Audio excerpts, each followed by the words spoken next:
বর্তমানে গাজায় ক্ষুধার্ত মানুষের হাহাকার এক নিত্যদিনের চিত্র।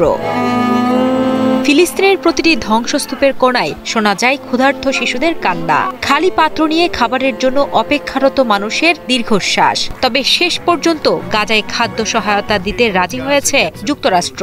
কিন্তু প্রশ্ন যেন থেকেই গেল, কারণ গাজায় ইসরায়েল যে ধ্বংসযজ্ঞ চালিয়েছে তার পেছনে বড় ভূমিকা ছিল যুক্তরাষ্ট্রের। এ যেন খাদ্য সহায়তার নামে সাপ হয়ে দংশন করে ওঝা হয়ে ঝাড়ার মতো। গত 22 মে বার্তা সংস্থা রয়টার্সের প্রকাশিত এক প্রতিবেদন থেকে জানা যায়, গত বছর 2024 সালের ফেব্রুয়ারি মাসে সুইজারল্যান্ডে গঠিত হয় গাজা হিউম্যানিটেরিয়ান ফাউন্ডেশন নামে যুক্তরাষ্ট্র সমর্থিত একটি মানবিক সহায়তা সংগঠন। জানা যায় এই ফাউন্ডেশনটি কাজ করবে যুক্তরাষ্ট্রের দুটি বেসরকারি নিরাপত্তা ও লজিস্টিক কোম্পানি ইউজি সলিউশনস এবং সেফ রিচ সলিউশন এর সঙ্গে। তারা গাজার দক্ষিণে গড়ে তুলবে 4টি নিরাপদ বিতরণ কেন্দ্র, যেখান থেকে প্রায় 12 লাখ মানুষকে দেওয়া হবে খাবার, পানি ও স্বাস্থ্য সামগ্রী।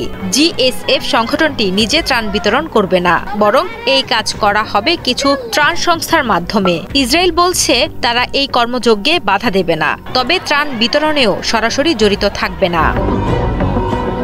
জিএসএফ এর পরিকল্পনাকে অনেকে স্বাগত জানালেও তাতে অংশ নিচ্ছে না জাতিসংঘ। ইসরায়েলের এই সহায়তা পদ্ধতিকে আপত্তি জানিয়েছে তারা। তাদের মতে নতুন এই মডেলটি নিরপেক্ষতা, স্বাধীনতা ও মানবিক নীতিমালা অনুসরণ করে না। জাতিসংঘের মতে পরিকল্পনাটি মানুষকে জোর করে স্থানান্তর করতে বাধ্য করে, নিরাপত্তাহীনতা বাড়ায় এবং রাজনৈতিক উদ্দেশ্যে ত্রাণকে করে তোলে শর্ত সাপেক্ষ। যুদ্ধবিরতির সময় জাতিসংঘের ত্রাণ বিতরণ পদ্ধতির কাজ করছে সফলভাবে। যখন ইসরায়েল ত্রাণ পরীক্ষা করে দিত, জাতিসংঘ সেটা সীমান্ত থেকে নিয়ে বিতরণ করত গাজার মধ্যে। গাজা হিউম্যানিটেরিয়ান ফাউন্ডেশনের বিতরণ কার্যক্রম নিয়ে উদ্বেগ জানিয়েছে অনেক মানবিক সংস্থা। সংস্থাগুলোর মতে এই পরিকল্পনার আওতায় খুবই সীমিত এবং সরবরাহ প্রয়োজনের তুলনায় কম। তবে টুফটস ইউনিভার্সিটি এর ওয়ার্ল্ড পিস ফাউন্ডেশনের নির্বাহী পরিচালক এলেক্স দে ওয়াল বলেন, এটা কিছু না পাওয়ার চেয়ে ভালো। জিএইচএফ এর কৌশলটা অনেকটা বিচ্ছিন্নকরণ যুদ্ধনীতির মতো, যেখানে সাধারণ মানুষকে সামান্য সহায়তা দিয়ে বাঁচিয়ে রাখা হয়, কিন্তু বিদ্রোহী হামাসকে লক্ষ্য করে চাপ প্রয়োগ করা হয় খাদ্যের মাধ্যমে। ব্রিটিশরা যেমন মালালায় এবং আমেরিকানরা ভিয়েতনামে বিদ্রোহ দমন করেছিল, তেমনি গাজায় পরিস্থিতি দিন দিন আরো ভয়াবহ হচ্ছে। এক জরিপ বলছে প্রায় 5 লাখ মানুষ চরম অনাহারের মুখে, যা গাজার মোট জনসংখ্যার 1/4। যুক্তরাষ্ট্রের প্রেসিডেন্ট ডোনাল্ড ট্রাম্প নিজেও স্বীকার করে হামাসকে দোষারোপ করেন। তার মতে গাজার খাবার পরিস্থিতির জন্য দায়ী হামাস ছাড়া কেউ নয়। তিনি বলেন, আমরা গাজার মানুষদের খাবার পেতে সাহায্য করব।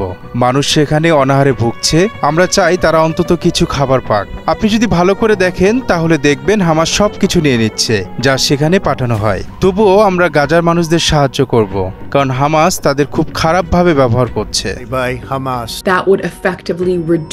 যদি ত্রাণ পাওয়ার কেন্দ্রের সংখ্যা কমিয়ে দেওয়া হয়, তাহলে গাজার সবচেয়ে অসহায় মানুষগুলো কার্যত ত্রাণ থেকে বঞ্চিত হয়ে পড়বে, যা বাস্তবসম্মত নয়। এটা কোনোভাবেই কার্যকর হবে না।